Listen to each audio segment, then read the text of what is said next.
সে তার ভুল বুঝলে ফিরবে।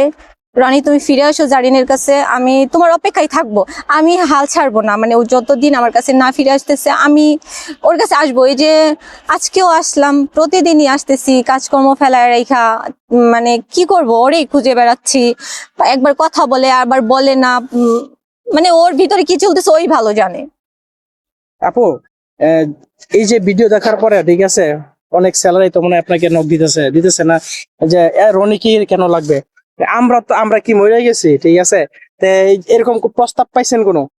আমি ভাইয়া জানি না, আমার কমেন্ট বক্স চেক করলে ভালো লাগে না। দুই একটা কমেন্ট দেখে আমার খুব খারাপ লাগে। সবাই আমাকে বাজে বাজে কথা বলে যে আমি রনির থেকে বৃষ্টিকে কেড়ে নিছি। আমি এটা বুঝাইতে পারতেছি না যে জাস্ট সোশ্যাল মিডিয়াতে তারা একটা জুটি হয়ে কাজ করতেছে, বাট তারাও কিন্তু এটা ক্লিয়ার করছে যে তারা ভাই বোন। কিন্তু দর্শকরা বারবার চাচ্ছে তারা বিয়ে করে নিক। তারা কি একবারও বলছে যে তারা বিয়ে করতে চায়? একবারও বলে নাই। হ্যাঁ, আপনার জুটি পছন্দ করেন, ভালো কথা, পছন্দ করতেই পারেন, কিন্তু আমাকে মাঝখান থেকে কেন সরাইতে যাচ্ছেন বলেন? প্লিজ এমনটা কইরেন না, আপনাদের কথার উপরেও ভিত্তি করে অনেক কিছু হচ্ছে।